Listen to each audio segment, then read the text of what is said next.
It's a kind of question that classroom teachers, it sends the chills down their back. Kids are sitting there and they're talking about something that's really interesting, and somebody raises a hand and says, is this going to be on the test? And if it's not, close my book and I'll wait until something important comes along. Welcome to another episode of School 2.0, conversations about education and everything else. Today we're going to focus on the big question. What is school for? Why do we send people to school? What is the purpose? And today we have on the show historical sociologist David Labaree, who's going to walk us through why he thinks this question is actually really complicated and difficult and why it couldn't really be any other way. So when we say, what are schools for? We say we're sending kids to schools so that they can become educated for the world. But what does that mean? Does it mean preparing them to go on and compete in the economy to get a job? Does it mean them finding their appropriate place in the economy, whether that's the job they want or not? Do we mean to be good democratic citizens? Do we mean to be well-rounded people? Those goals don't always align with each other. Sometimes they do, sometimes they don't. And schools serve a lot of different people. So preparing kids for the world, for whose benefit? Is it for the students' benefit? For the taxpayers' benefit? For the benefit of future employers? And David Labaree is going to say that the difficulty with school has always been that it serves a lot of different interests. And he's going to say that's not really a bad thing. It can't be any other way. School evolved in this really messy process where different people wanted to see different things from it. So without further ado, let me introduce our guest. So David Labaree is a Lee L. Jacks Professor Emeritus at Stanford University's Graduate School of Education. His research focuses on historical sociology of American schooling, including things like the evolution of high schools, the growth of consumerism and how that's driven schools, the origin and nature of education schools, etc. He's written several books, but I want to mention a few of them that I really like myself and have found beneficial. The first is called How to Succeed in School Without Really Learning, The Credentials Race in American Education. We'll talk about that book a little bit. Another is Someone Has to Fail, The Zero-Sum Game of Public Schooling. And his latest, which we'll talk about later in the episode, is called A Perfect Mess, The Unlikely Ascendancy of American Higher Education. So I hope you enjoy this fascinating interview. David Labaree, how are you doing today? I'm doing great. Thanks for having me on, Kevin. Oh, thank you so much. For those who don't know of David's work, we're going to talk a lot about it today. It's been really influential to me, and I feel like a lot of folks who don't know his name should, if you think about education and care about it. So the first question I have for you is that if you ask most people what the purpose of education is, they're going to have a fairly simple answer. It's to educate kids, full stop. As I read your work throughout the books and articles you published, it seems like your work devotes itself to making that answer a lot more complicated and saying there's a lot more there than just to educate kids. Is that a pretty accurate description of kind of what you've tried to do in your work? Yeah, I think so. Yeah. Yeah. Well, let's talk about how it's more complicated than that. When we say the purpose of education is to educate kids, you want to make it more complicated. So let's talk about how that story is more complicated. What are people missing? Yeah, I mean, partly it comes from my background as a historical sociologist. So I'm thinking, how did schools come about? Why do we have them in the first place? And it's pretty clear when you look at the historical record that the reason we have systems of universal public schooling that started emerging maybe 200 years ago, had nothing to do with learning, especially learning the academic curriculum. The basic creation story of public schooling is that we have public schools as a way of supporting the development of the nation state. It's the way in which you take a bunch of individuals scattered around the countryside, each with their own parochial affiliations and their own sense of self, and somehow mold them together into some kind of an imagined community that calls itself America. There's a wonderful book I like by Eugene Weber called talks about the process of how you turn peasants into Frenchmen. And he looks at the story of the development of schooling in France and how it's there to sort of create a thing called France that never really existed before. And schools are good at that. They socialize people. They provide them with a common set of skills. Schools create even a common language. The French language didn't exist until the French schools happened, because the schools adopted Parisian French and spread it all around the countryside, and that's now standard French. It's creating an entire culture that wasn't there before. And you have to learn that, but it's not the same thing as sitting down and learning social studies and math and English literature in your various classrooms in school. So way back at the beginning, we don't have schools because of learning. Learning is something that we do in schools once they're in existence. Right. So when we say the simple answer is schools are there to educate kids, full stop, the first complication is, what do we mean by educate? So I guess most people think like math, language, and you're saying, well, but the historical purpose of school, first and foremost, just has always been, at least from the first, to create citizens. And that's a little bit different than learning math, learning science, things like that. Yeah, and you look back, it was a distinctly political vision of what schooling was. Not a curricular vision, but a political vision. You look at Horace Mann and the formation of the common schools in the United States in the second quarter of the 19th century. It was all about trying to shore up this very shaky, brand new republic in a world that didn't posed real challenges to the survival of a republic. And the idea is we need to have schools to create a citizenry that has a sense of being part of a larger community. If not, this whole American project's going to fall apart. Well, that's a pretty big vision to have. And it was successful, by the way. That worked. Right. I mean, we're not saying that that's a bad thing, but I guess we're saying that on some level that's not quite the same as making sure individuals are educated for their individual success. So this kind of leads me to most of your work, as I've read it, has focused on, I guess, what I think you call the three purposes that education has had. And one of them we're talking about now, which is democratic equality. I believe that's the term you use. But there are two others. There's social cohesion, if I remember your term right. And then there is social mobility. So let's talk about these two. And I think for most people, social mobility is the one that they're going to be really familiar with. Let's talk about that one first. What does that mean? Yeah, it's interesting. Again, at the very beginning, the idea that schooling was going to help with social mobility was not entirely obvious. That certainly wasn't why we founded schools. There was a certain sense from the very beginning that schooling was something that people figured was useful in a sort of basic sense. I mean, this country was founded as a commercial society, basically. And if you're engaged in commerce, you better be able to know how to read and write and count, or else you're not going to be able to do business. So there's a certain practical way in which literacy and numeracy is an essential fact for getting along and succeeding. And schools are doing that as part of what they do. It wasn't, though, really until maybe the 20th century that we started getting the sense that if you wanted a good job, school was the way to get it. Beyond this notion of just numeracy and literacy, this idea that if you want the more education you get, the better job you get. That's a very 20th century phenomenon. I mean, one of the interesting things about the American experiment is that there was a massive increase in schooling in the 19th century in the U.S. By the end of the century, the typical teenager had completed 8 years of schooling. That's way more schooling than other people in the world had. But during this entire century, the skill level of the workforce was going down. We were building factories. The average skill level of the worker was declining while schooling was going up.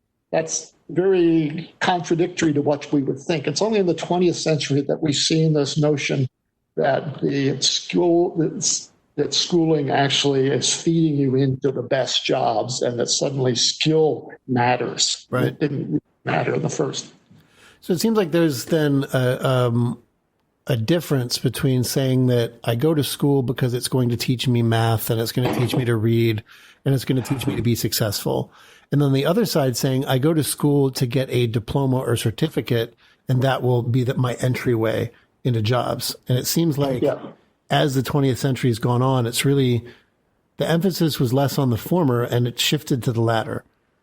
Yes. You talk to high schoolers today and you ask them, why are you in school? And I'm sure most of them are going to say, well, I want to get my diploma. Right? Yeah. So you have, towards this, you have one of the best book titles I think I've ever heard, How to Succeed in School Without Really Learning. And it seems like that's part of the idea, right? You're talking about the rise of, I guess, what we would call credentialism today. Yep. Yeah, and it creates an issue that you've been interested in your own work, and that is this strange incentives that are built into the school system that in some ways work against learning, because students learn early on that what matters in this class is getting a good grade, and getting a good grade means doing well on tests, and doing well on tests means knowing what kind of things they put on tests. And one of the things that struck me, it's a kind of question that classroom teachers, it sends the chills down their back, but kids are sitting there and they're talking about something that's really interesting, and somebody raises a hand and said, is this going to be on the test? And if it's not, close my book and I'll wait until something important comes along, because, hey, I got to invest my time in an efficient manner to get myself where I need to be. And I shouldn't be learning a lot of stuff that's not going to count. Yeah. Yeah, I always like to say, as a former high school teacher and as now a college professor, you can go through the entire semester and think that this is a great, wonderful thing and there's a lot of learning happening and that's what's really important. But at the end of the semester, you become very aware on exactly how much the grade economy really is the economy that schools operate in. Every email you get at the end of the semester is about grades. Everything you're doing as a professor, teacher is about grades. Everything the administration cares about at that point is about grades. It seems like that's a byproduct of this idea that really school is about the credential and then the learning is kind of secondary. So we had two purposes that we've talked about for schooling. The first was democratic equality, which was really there from the start. It's about schools preparing people to be citizens. That's really the important part. The second purpose we've just been talking about, social mobility, which is about individuals use school as a way to get ahead in the economy. I think most people would say, yeah, okay, those two purposes make a lot of sense to me. I'm pretty aware that they both kind of play a part. But then you have this, you talk about this third purpose in schooling, which, if I remember correctly, you call social cohesion. Social efficiency. Social efficiency, that's right. I think other people have called it social cohesion. Right. And that's one that I think most people, if they thought about what schools do, most of them might not be as aware of or think about, but it's been a very real shaper of schools. So what is social efficiency and how has it shaped schools? Yeah, it's in some ways, I think, the dominant theme in educational policy circles. When you're talking about politicians, when you're talking about Senate committees, when you're talking about presidential candidates, schooling they're talking about they use the term invest. We need to invest in schools. And schools are the key to our future. They're the key to economic growth. They're the engine of economic growth. And it's a vision that sees schools as a way to provide students with the kinds of productive skills they're going to need in order to be productive members of the workforce. And that the more schooling they have, the more productivity they'll have. And productivity drives economic growth. And so the economists like to talk about that as human capital. And so for them, the whole enterprise is an exercise in human capital production, which is a surprise to a lot of teachers who never thought of themselves. You get up in the morning, I'm going to go to teach today because hey, I'm going to produce some human capital. And a lot of students aren't thinking the same thing either. They're trying to get ahead and get a good grade. Teachers are trying to manage the classroom and transmit some subject matter that they have a passion about and they think is important for people to know. But that larger engine, the idea of investing in future economic growth, is a powerful rationale for why the public should spend a huge amount of money on schooling. When you think about it, that's actually not an obvious point why it is that, for example, state governments, the biggest single cost is education. Why do we do that? Why do we invest so much in it? Is it to help people get ahead? Is it to make them good citizens? What's the payoff? We're spending the money on that instead of a lot of other things we could do. Yeah. So the benefit.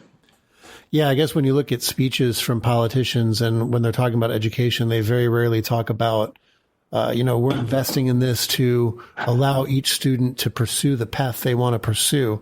It's like politicians may not care about that. Maybe that's important to them. But I guess if you want to get investment in schools and you want to justify budgets and things like that, you have to say, well, here's why this is good for the country. Here's why this is good for our state. We'll produce more doctors or whatever. So another theme then that runs through a lot of your work is there's this public good aspect of schooling and there's this private good aspect of schooling.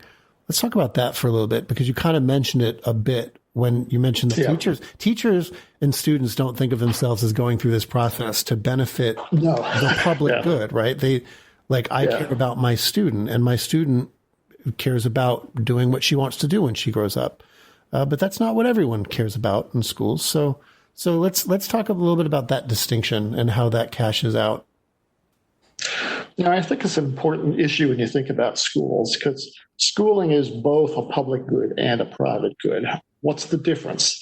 The key thing about a public good is that it's something whose benefits everyone enjoys, whether or not they contributed to them.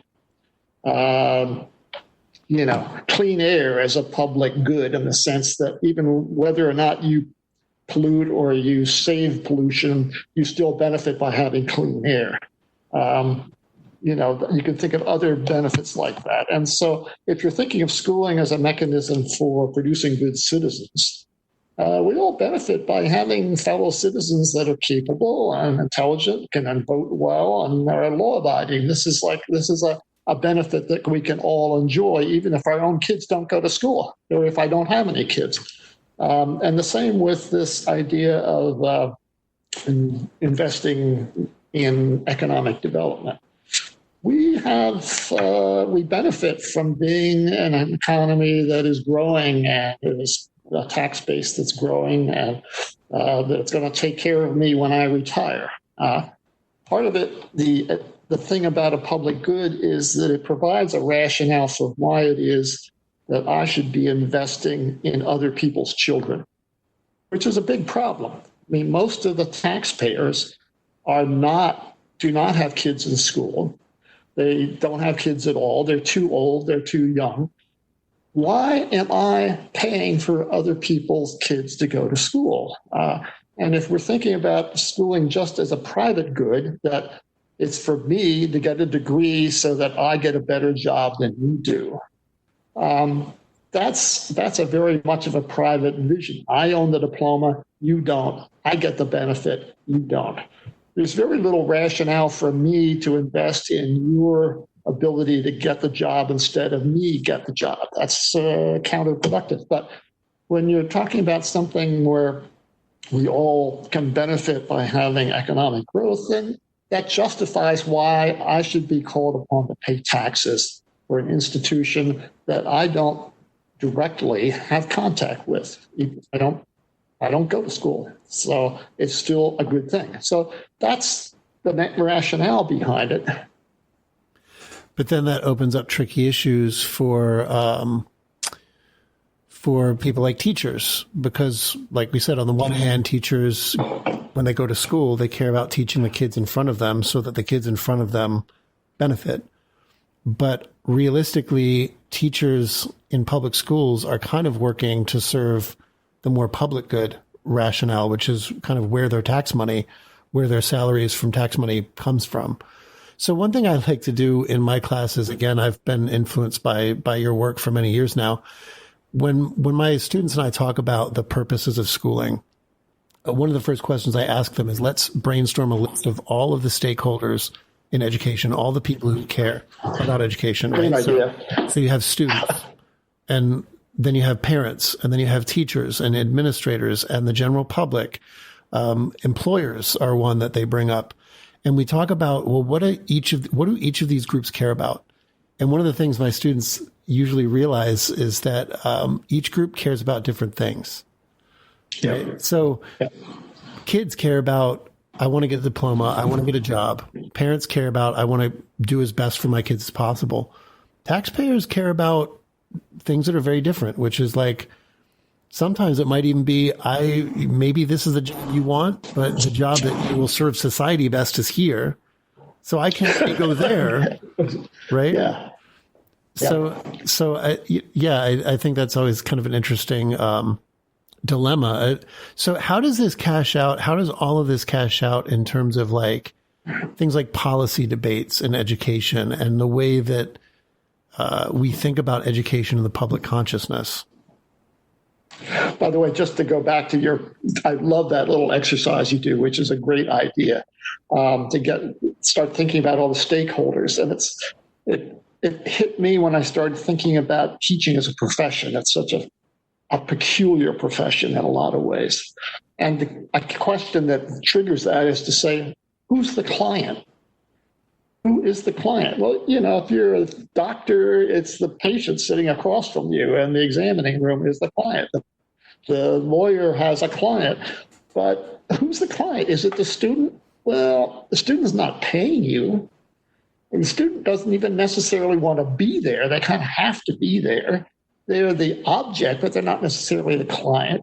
Is it the administrator? Well, they're your employer, but they're not calling the shots in that sense. So the parents are out there, the taxpayer, the school board, these are, they're all in some ways. And it's like, and how do you try to please all of those people out there?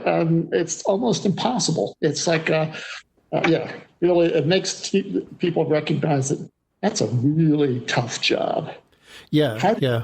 A good job, and how do you make everybody feel like you're doing a good job? There's no clean cut this point, like the client was declared not guilty, so I win. I'm a good professional. What's the metric for the teacher?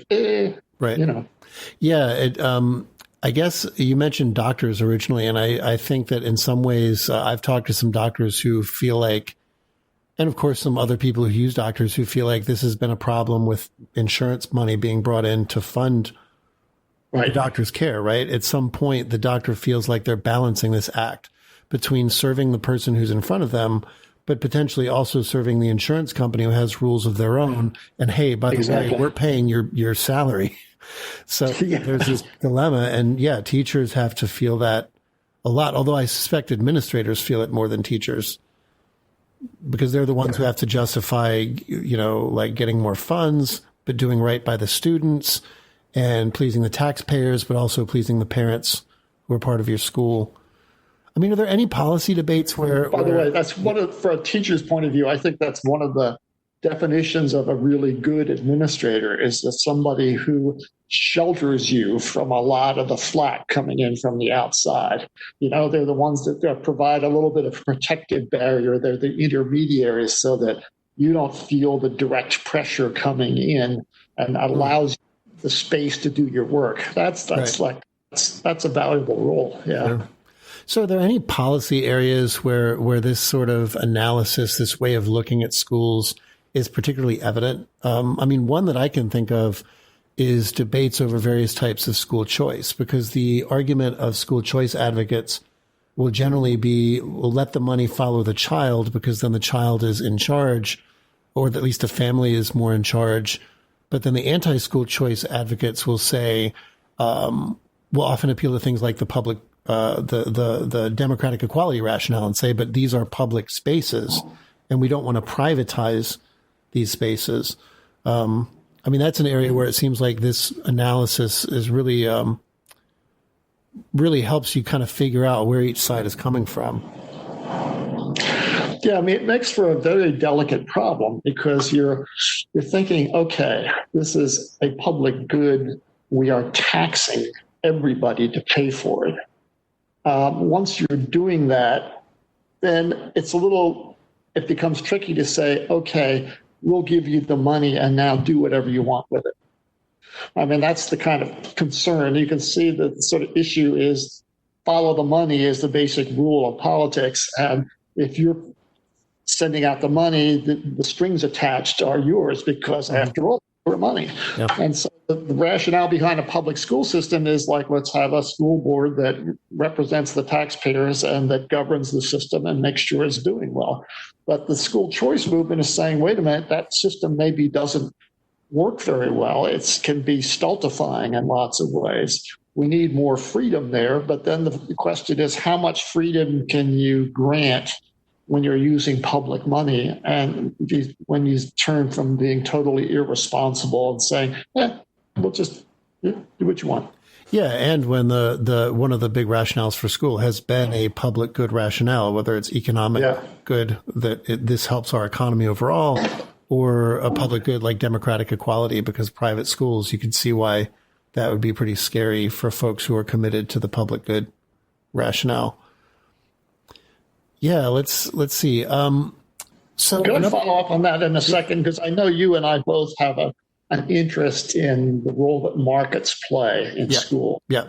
And that, we're talking about the government role here. It's government money, government guidance. And the danger is that you build up a huge bureaucracy that then constrains what's going on in the classroom, and it ends up intruding on the teaching and learning process in the name of good fiscal management.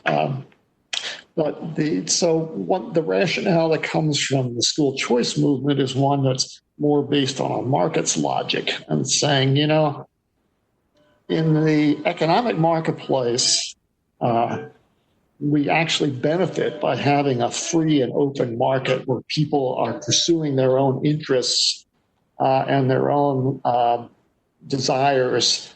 And the benefits that accrue from that are not because people are intending to make everybody else better off, but because the accumulated impact of all their efforts creates a public benefit at the end. It's this sort of invisible hand notion. We all are better off if you're living in an unmanaged economy than in a highly managed one. So the generation of a public good is not necessarily that comes only from public governance. It can happen from other ways, and that makes a complicated story. Right. I mean, it goes to Adam Smith's famous quote, which I can only paraphrase, about it's not from the altruism of the butcher and the baker that you get the best bread, right? It's their self-interest. So I guess the market folks will say that if you harness people's self-interest, the school is under competition for consumers' money, that they will produce the best product. Of course, there are folks who dispute that quite heavily. Another area that the analysis that you bring up about these three purposes is really interesting, and we've talked about it a little bit, is the idea of grades. It blows my students' minds when I tell them that historically the idea of a grade, especially a letter grade or number grade that leads to a certification, was not there from the first of schools. Like when you went to school in colonial America, you would never have gotten a grade, and you would never have had that grade lead to a certification for schools. This was a fairly recent invention. If I recall correctly, it was really late 19th century is when the A through F marking system, and it changed everything. It really changed everything. I don't know if you want to speak to that a little bit in terms of how grades and certification have just really changed the whole landscape of education. Yeah, I mean, it's it starts happening at the point when you're no longer thinking about this as simply a process of learning, but you're thinking that now you need some sort of metrics because the learning now turns into something more tangible, like advantage in the job market. And so you move beyond a sort of abstract notion that I went to school, I learned stuff, but I need to come away with something. And what is the something? Well, the something ultimately is going to be a diploma. You apply for a job and it says only college graduates are going to be considered for this position. All right, I got to have a college degree. How do I get a college degree? Well, first of all, I have to go to school, and then I have to do well in school, and then I have to get into the college. And how do I demonstrate that I'm doing well? I need to show something. I need to show a grade for a class. I need to show that I've accumulated credits toward a degree. And then I need the degree, and then I cash the degree on access to the next degree. So it's that we start becoming this commoditized vision of schooling, which is now all toward accumulating the tokens of success. And that those tokens are now so familiar, they seem obvious, like they've always been there. Grades, credits, degrees. But once you start focusing on that, then you're focusing very much on the extrinsic part of schooling. What do I need to do to get the grade, the credit, and the degree? And the less I invest to get the same degree, the better, more sensible consumer I am. Nobody pays sticker price from a car if they can get it at a discount. And so why should you pay sticker price for your degree either? Yeah. Yeah. I mean, I guess the way I like to try to think of it and phrase it is that as I read the history of grades, what people thought would happen was that you'd introduce grades and people would care about learning, and grades would be a measure of learning. And really what happened was that people cared about grades, and learning was something you kind of had to do to get grades. It almost flipped the script in a way that I don't think the original proponents of grading anticipated very well. Yeah, and it's part of a general phenomenon that deals with metrics. You heard of Goodhart's law? Oh, yeah. Yeah, but we should probably explain it for folks who don't know it. Yeah, I just love Goodhart's law. And the basic law is that once a metric becomes consequential, it's no longer a good metric. If you measure something as learning is, I got a certain degree of learning, then I can measure that. But once that metric becomes then a commodity that says, if I have that measure, good things happen to me, then it stops being a good measure because people learn how to game the system. How do I get the measure without the content? How do I get the form without the substance? It's a pressure toward formalizing substantive issues. And that's death to schooling. But it's also so embedded, it's hard to escape. This notion that every substantive thing shifts toward a form, and then the system revolves around the distribution and the accumulation of those forms. So let's say that we were at the point where people in the late 1800s were saying, well, let's bring grades into school. We think that this will do really well. We think this will be a good measure, things like that.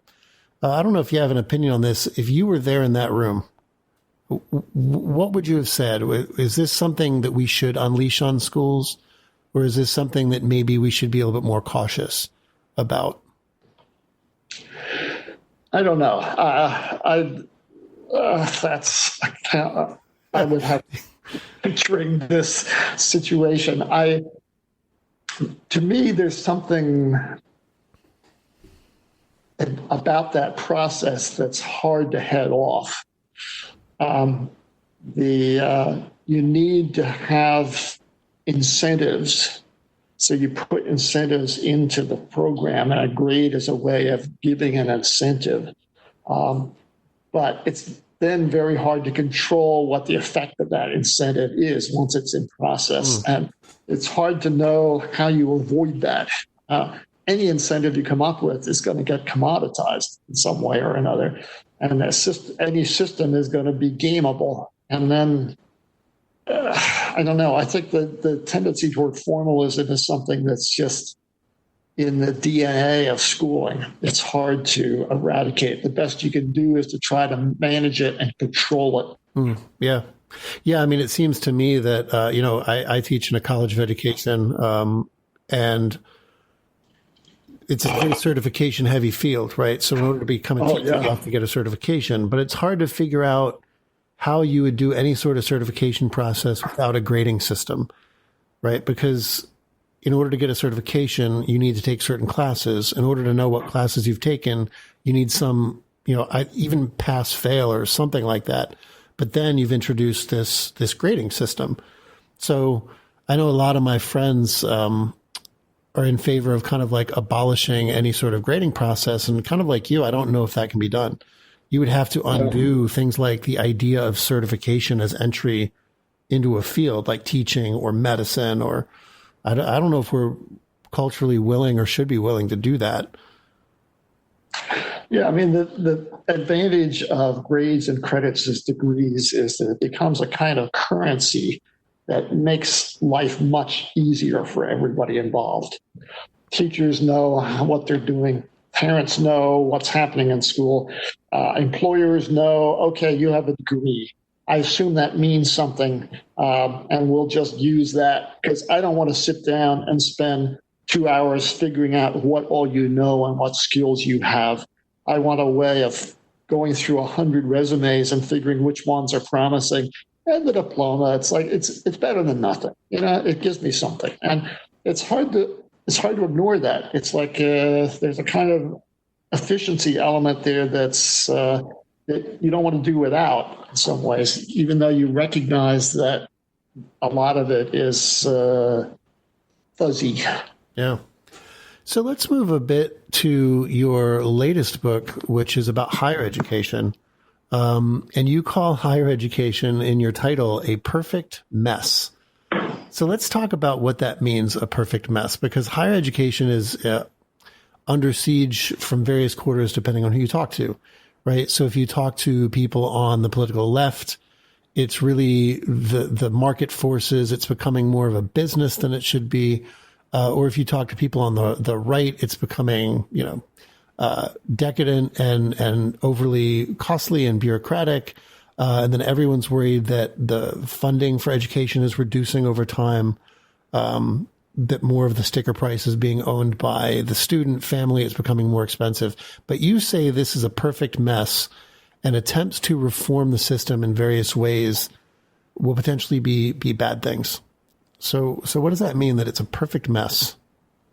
Yeah, I think one of the things that struck me, and it goes back to our earlier conversation about educational markets, but one of the things that's distinctive about the American system of higher education is that it's not a system at all in the traditional sense. It was not created. Nobody runs it. It's a radically decentralized system. We don't even have any federal universities except the service academies. We have this system where basically any governmental entity, the federal government, a state, a city, a county, can start a school. Any group of individuals can get a corporate charter and start a college. This is so we have 4,000 degree granting institutions in the U.S., public and private and all over the place. And who's in charge? Nobody. There's a kind of competitive marketplace there where students look for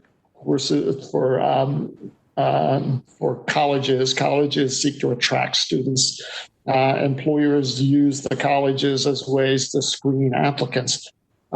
And it seems to work. And part of the thing to me that made it effective is that part of the reason why the American system, which was an embarrassment in the world in the 19th century, became like the kingpins of the world in higher education in the 20th century. The things that made it weak in the 19th are what made it strong in the 20th. And that was the radical decentralization made it incredibly messy and academically embarrassing. There were no standards. Their quality was low. The faculty quality was pitiful. The learning going on was nobody was checking on it. But all of those things by the 20th century meant that these institutions were able to adapt. They could take advantage of opportunities. They could pursue particular forms of knowledge. They could develop instructional programs that they could tailor to particular populations. They were experimenting with knowledge production and with knowledge instruction. And the result was a much more robust, inventive, adaptive, and creative system than ones that are directly responsible to some education ministry in Paris that tells them, like, here's what we're doing here.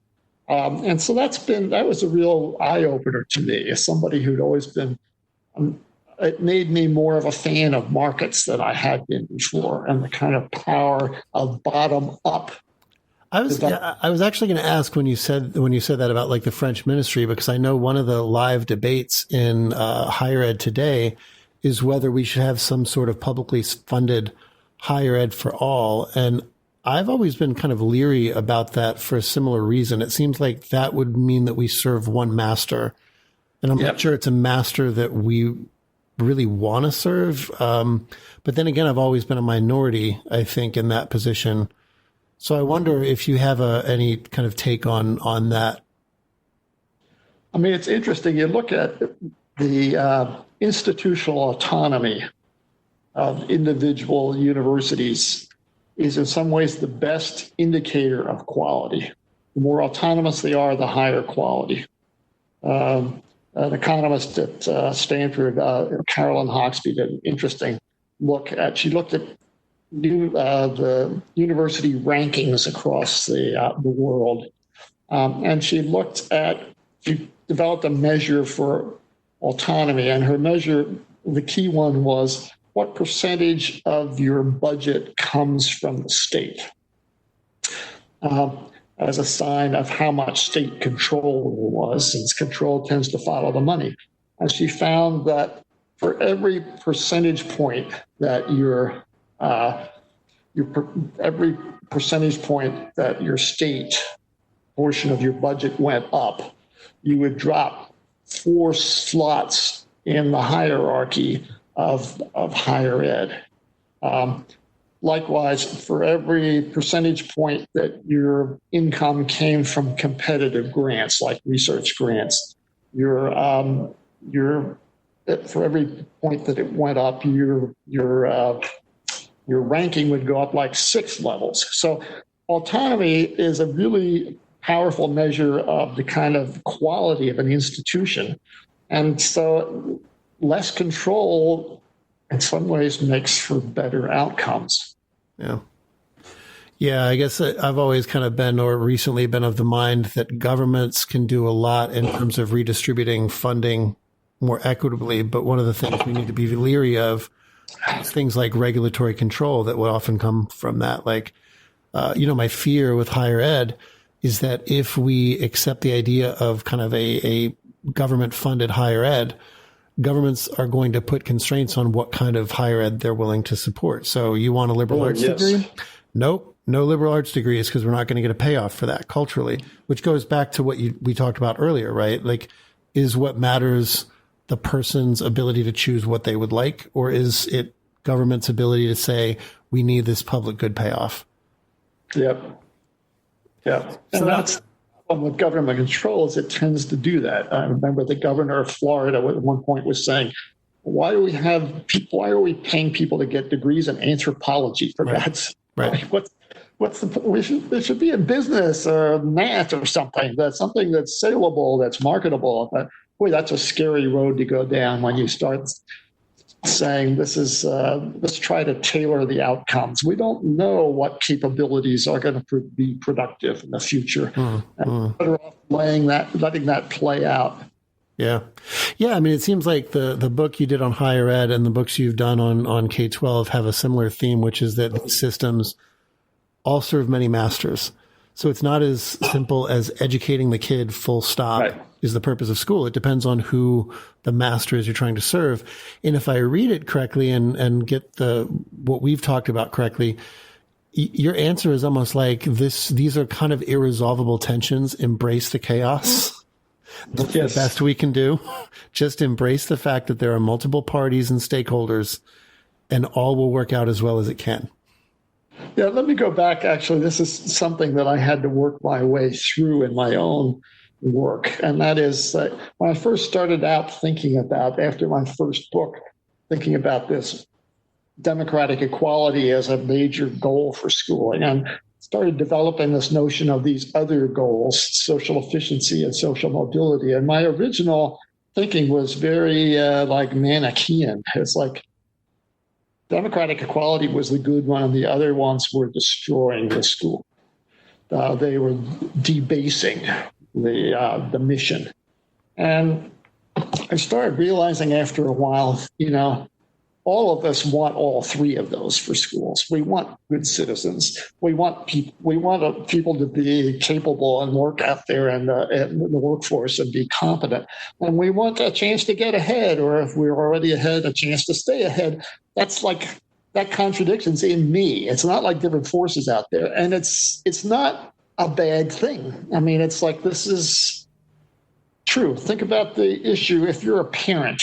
Yeah. And you want everybody to have good schools for their kids, but this is my kid, and I want my kid in the best school I can. I still hope that other people get in really good schools, but first of all, I'm going to make sure my kid gets in. That's not an unreasonable thing to have. You can hold those contradictions in your head and play them out in practice. Yeah. So the contradiction is within us. It's not like good guys and bad guys. It's just alternative things we want this complex institution to carry out. And no wonder it's complex. No wonder it's a little messy,